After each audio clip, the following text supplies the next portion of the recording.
You know that feeling when everything just clicks? Your mind is sharp, your mood is steady, your body feels like it's firing on all cylinders.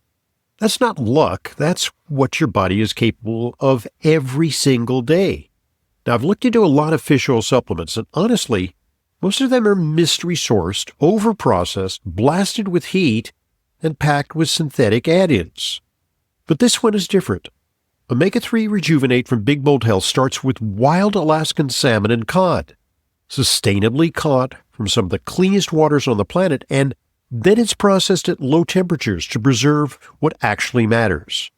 We're talking about real omega-3s, naturally occurring vitamins A and D, and pro-resolving mediators, or PRMs, that help your body balance its own immune response. What does that mean for you? Clearer thinking, more stable mood, and real nature-based support for your heart and immune system. No shortcuts, no synthetic nonsense. And it was developed by Dr. Jeffrey Bland, a true pioneer in the world of complementary health. If you want to feel the difference, go to bigboldhealth.com/Hoffman. That's bigboldhealth.com/Hoffman and use code Hoffman for 20% off site-wide. Once you feel it, you'll know.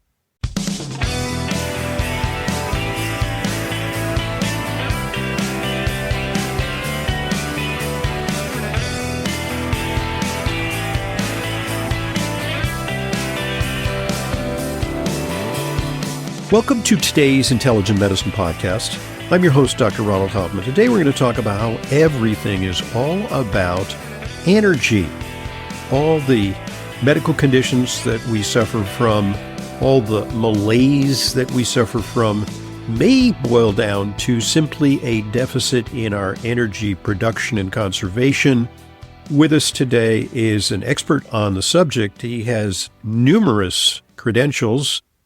He is Corey Schuler, who is a PhD candidate, but he's also a family nurse practitioner.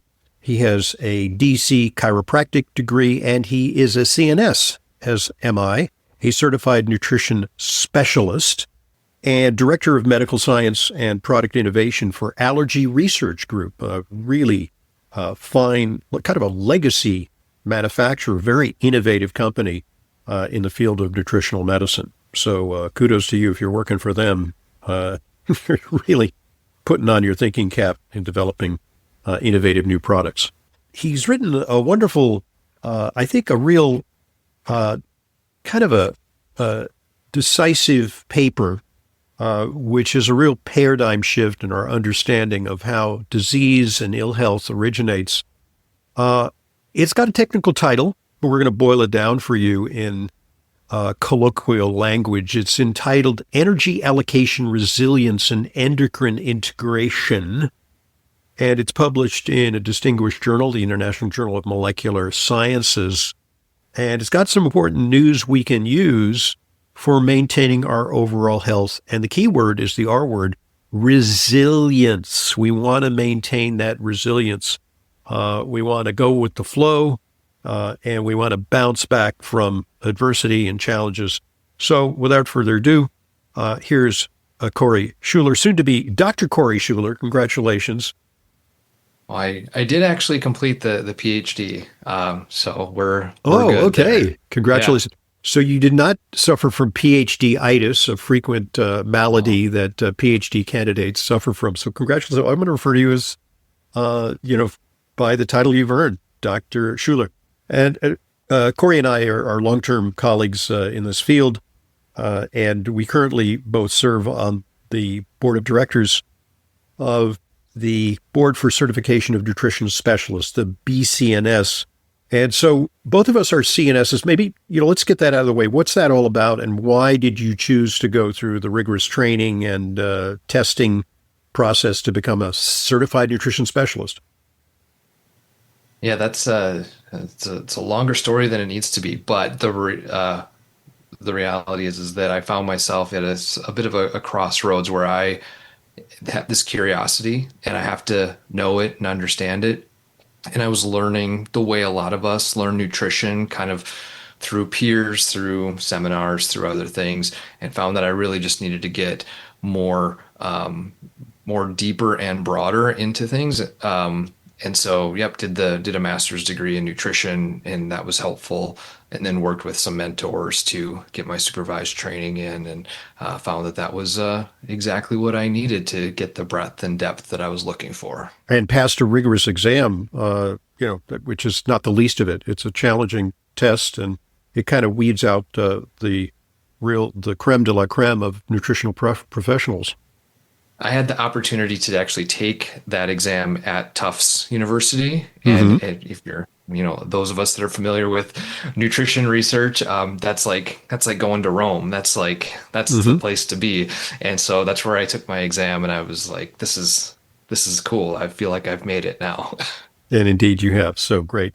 Okay. So look, I think a good place to start is to start with a definition of a term that you coined, which has an acronym, EAS, Energy Allocation System. So what is that in simple terms? In the most simple terms, it is the way to think about how the body moves its energy status around. So oftentimes when we think about energy, we think about the generation, the making of it. If you read a dietary supplement label, it might say boost energy, right? It's a good thing to have a boost of energy, but how the body decides where that energy goes and where to put the resources that it is generating hasn't gotten as much attention. And so my team and I took a little bit of a dive to look at what might be governing that process. And so that's where this review and hypothesis and theory kind of comes from. So deep down, I think a lot of our listeners are familiar with this theory about the mitochondria. Not the theory, I think it's well-established science, that energy production resides within the mitochondria. Yep. So can we look at then the mitochondria as kind of the control center for our energy metabolism? For the generation of energy metabolism, for sure. And so, of course, what we eat and what we're exposed to and those sorts of things are important for that, right? Because that mitochondria has fuel needs, right? Those are the substrates that we think about. And then it has to convert those energies into different forms, ultimately making ATP, adenosine triphosphate. What's maybe forgotten is that that adenosine triphosphate is made for the cell. The mitochondria in the cell makes the ATP for the cell. And so that cell can do the thing. But that ATP is not shared. It's not traded into a different cell. It's for that cell only. And mitochondria come in different densities across different tissues: kidney, brain, heart, skeletal muscle, have a ton of mitochondria density. And so because they're energy dense, it makes sense that they would have a lot of those energy powerhouses there. But there's like on and off switches, pacing up and pacing down, that is required. And so that's really where this comes from. I'm glad that mitochondria is now kind of in the vernacular of everyday people because, it's been important to us for a long time, not just in science, but in human existence. But I also understand from further reading and discussion with some of our guests that there's a more pervasive role for the mitochondria, that they're kind of like switching stations for energy shunting, but also they determine whether we're synthesizing proteins or whether we're creating neurotransmitters. They're kind of like a motherboard, if you will, for the operating system that is our bodies.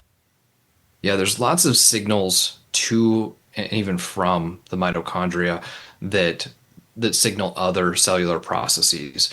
And so you're exactly right. It is it's a train station or a way station. It's the way that our tissues have to respond to stressors. And I use that term stressor generically, right? Any physical, chemical, emotional stressor.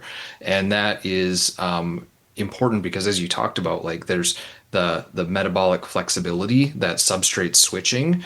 If you're in a low carbohydrate phase of a diet or or just life, well, then we might need to switch onto a different substrate. And a lot of that substrate switching or fuel switching is generated by the mitochondria. So what are some of the things that undermine our energy resources? You mentioned stress, but stress comes in a lot of forms, right?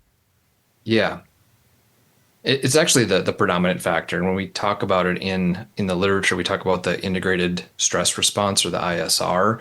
And that's the idea that, okay, yeah, we know about the adrenal glands outputting cortisol and catecholamines, but that takes its orders from the hypothalamus and pituitary. And that hypothalamus and pituitary are also barking orders to the thyroid. It's talking to the gonadal, the rest of the endocrine system, but gonads in particular.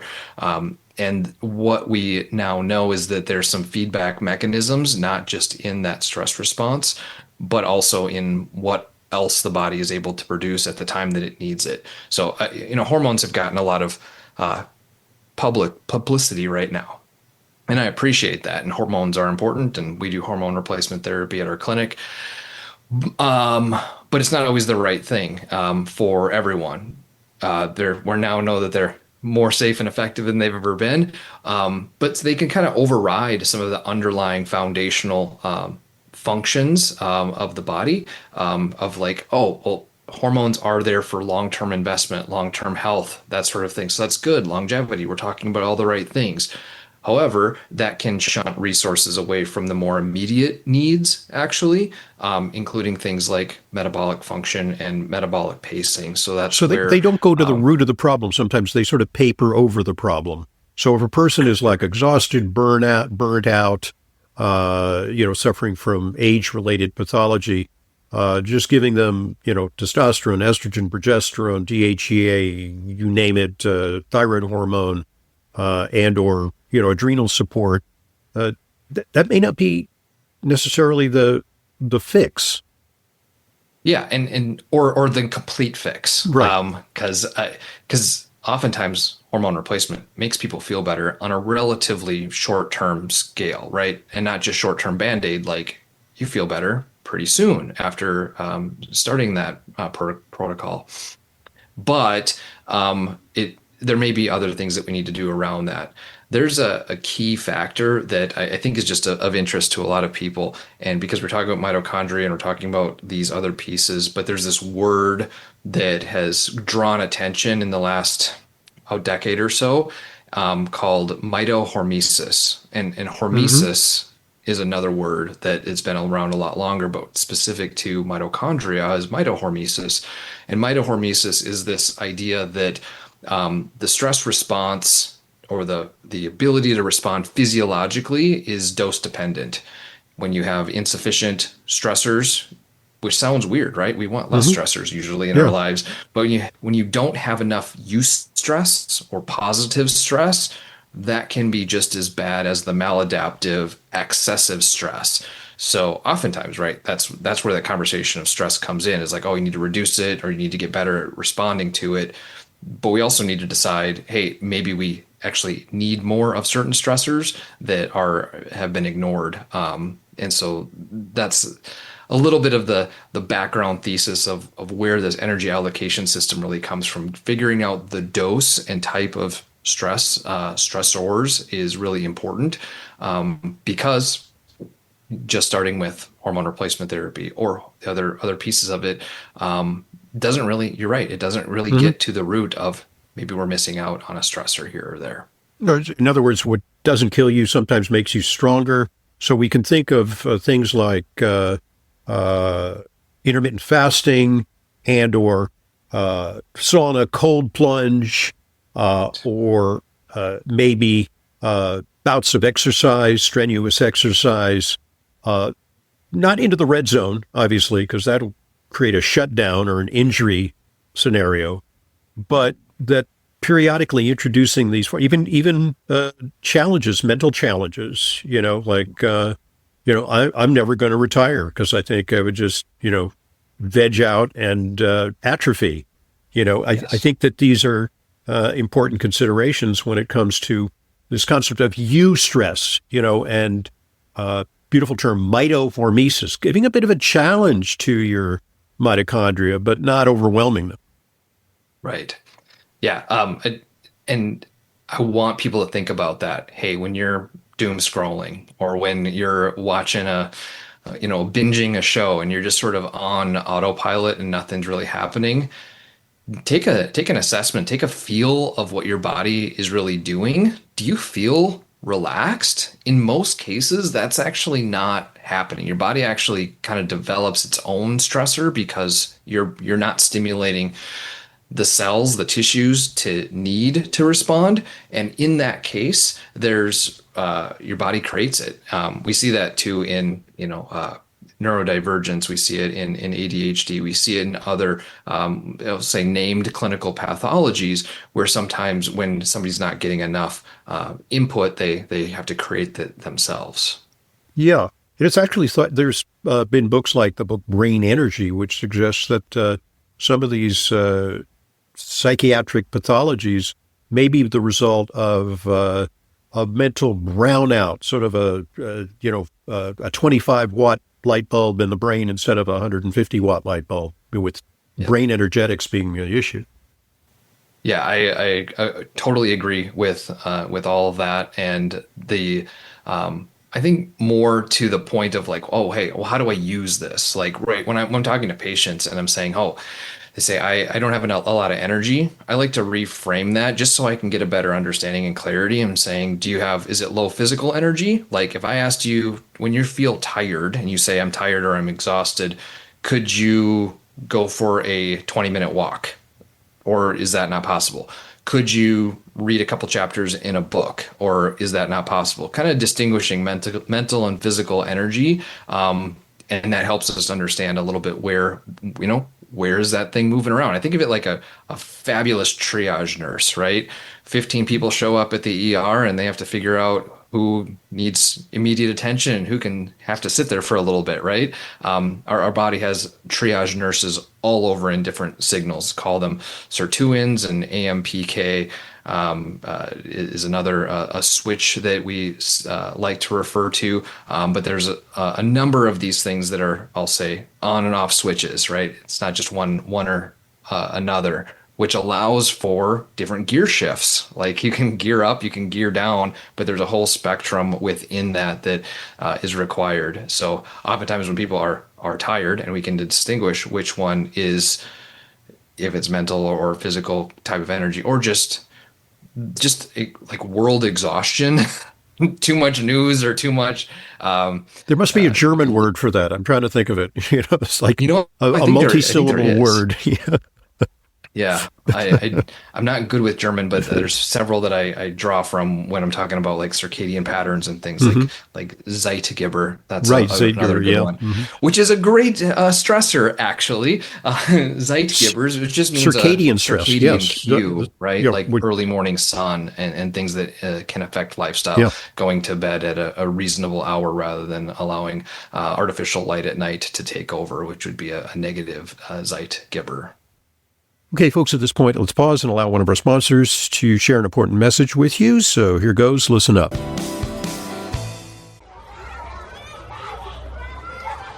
Kids don't just bring home homework, they bring home germs. And those germs don't just stay with them, they spread to the whole household. That's why Clear Nasal Spray was created by a practicing physician to give parents and grandparents peace of mind. You may not think about it, but your nose is filtering out a semi-truck full of air every single day. Clear isn't just another spray. It creates an additional layer of protection in your nose that blocks bacteria and viruses before they can even take hold. Yes, even that virus.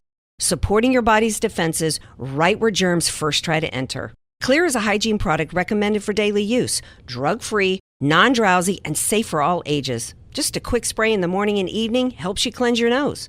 Don't just hope for protection, create it. Get Clear Nasal Spray, your daily defense. Clear Nasal Spray is available at retailers nationwide and online. Check out Xlear.com for our special offers. That's Xlear.com.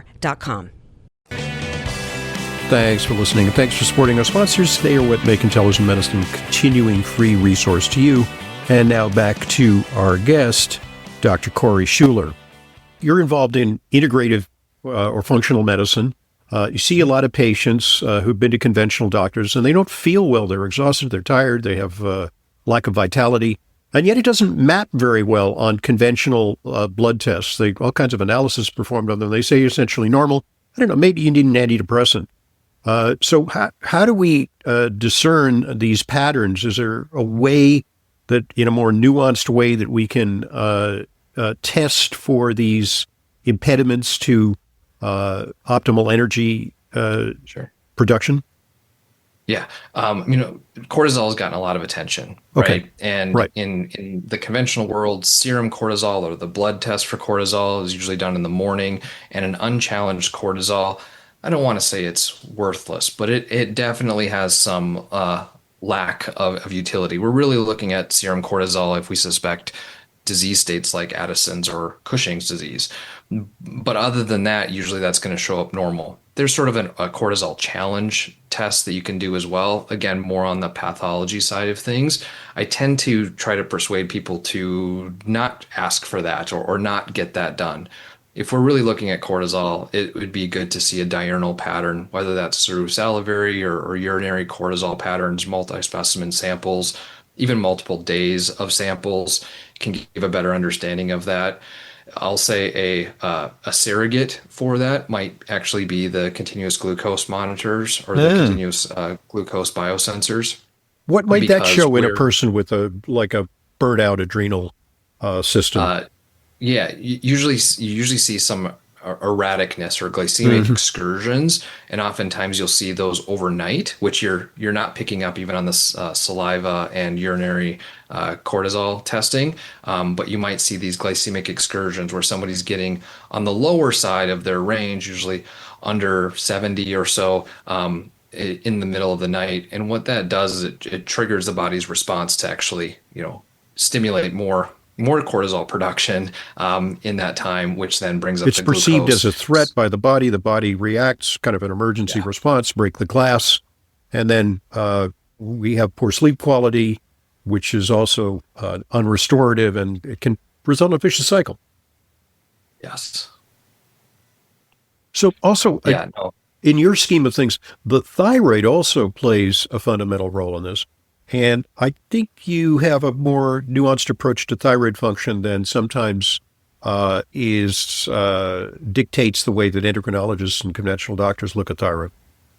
Yeah, I take a look at this in layers, right? The average primary care, maybe endocrinologist, will follow TSH levels. TSH levels are high. That probably means hypothyroidism or sluggish thyroid function. And so what do we do with that? We generally add thyroid hormone to that, and then we monitor TSH. That's sort of the real basics, right? The slightly more advanced is to look at the free T3 and free T4 hormones and see what they're circulating at, and evaluate for thyroid antibodies as well. The further thought process is, we can kind of look at some ratios here. We can look at that T4 to T3 ratio. If T4 is on the higher side, but still normal, and T3 is on the lower side, but still normal, well, that can show a ratio imbalance. And that can tell us things like T4 is not being converted to T3 appropriately. So we can get a little bit under the hood when we take that kind of cut to it. But we also see people who have the cardinal symptoms of thyroid condition or hypothyroid. They'll have constipation, they'll have some hair loss, they'll have maybe temperature dysregulation, weight gain. These kind of all come together as a nice constellation of symptoms. And I'm careful to say it's always the thyroid, and I'm careful to say it's never the thyroid. And even if your thyroid markers are normal, we might be able to help with that by addressing these adjacent and peripheral systems. Sometimes it's just an empirical call. It's like sometimes worth a trial of moderate thyroid replacement with a balanced T4, T3 preparation. There's a term that I learned, early in my medical training, and I thought it only applied to patients in the intensive care unit, and it was euthyroid sick.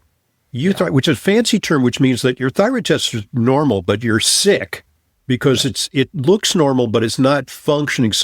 There's something preventing the thyroid hormone from doing its job. Which, could you explain what the thyroid hormone does? Because it's very closely related to mitochondrial function, and so that's a really key element of, you want to make sure your thyroid is properly tuned. Yeah, you're exactly right. And I was just teaching on this actually, but euthyroid sick syndrome is usually seen, as a sequelae of something else, right? As you stated.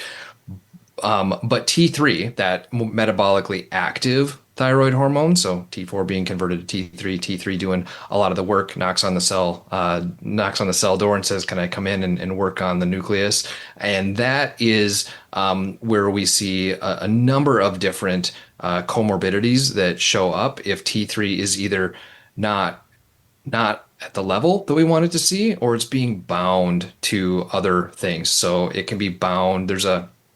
It's an enantiomer, or like a switched version of T3, like Bizarro T3, that's called reverse T3, which can be measured. Sometimes it's bound into that, and those are irreversible reactions. So if the body is making a lot of reverse T3, then you're functionally not getting as much T3 as you want to do. It's a little like testosterone, because you can measure the total testosterone, but what you want to see is the free and available testosterone, as opposed to the sex hormone binding globulin linked testosterone, which is not available really to the cells. Correct. That's actually a wonderful analogy. I talk about that a lot too, because it's what is bound and what is free, and what is kind of freely affinity or freely dissociates. Like testosterone's binding to albumin typically, or sex hormone binding globulin, and when it's bound to albumin, it can freely dissociate or freely be stored. That's like the coolest liquidity that the body has, where it's like, I can spend it or I can not. When it's bound to sex hormone binding globulin, that's like retirement funds. That's a 10-year. That's a 10-year treasury bond. Correct. Yes. And so when I look at it, we were talking about like what does the T3 actively do? Because it doesn't have that, like, when it's into reverse T3, it's sort of just spent. It's a sunk cost. You bought a house that needs a lot of repairs, and you're going to be underwater on it. But T3 can govern to a significant extent how hard the mitochondria push, and that's where T3, and we talk about T3 being metabolically active, but T3 as this metabolic governor, because if it's available, it can raise the basal, like what the mitochondria usually makes for ATP. It can change that to the mitochondrial reserve capacity, which is just that little extra. When it's stimulated, there's that space, that window, and T3 does that function. It can help virtually everything, and surprisingly, and this is paradoxical, it seems to even help the depth of sleep. A lot of people think that sleep is turning off the switches and, going to suspended animation, but sleep is a highly energetic state. You're really working hard while you're sleeping. At least I am anyway, but some of my dreams are like out of this world. So when you give thyroid to someone who is hypothyroid, who's having sleep problems, they sleep deeper and it's more restorative. So it's very interesting. The body rests better and recovers better. So what I want to follow up with is, these are important concepts, and, especially for our listeners who are, very wonky, and some of the health practitioners listening, I think these are important insights. But I want to talk about how the rubber meets the road. Let's talk when we return in part 2 about some instances, some actual case studies of people who've come in and have been mapped according to this EAS, energy allocation system, and how this concept has helped us better understand their challenging symptoms. And so when we return to today's guest, Corey Schuler, who recently has earned his PhD, so he's Dr. Schuler. He's a versatile guy, family nurse practitioner. They say that's the hottest credential in medicine. It's really a ticket to good livelihood and good employment in this challenging job market. But then you went on, you also got your chiropractic degree and your certified nutritional specialist degree. So when we return, more on how we can kind of awaken people from a torpor due to energy deficits. I'm Dr. Ronald Hoffman, and this is the Intelligent Medicine Podcast.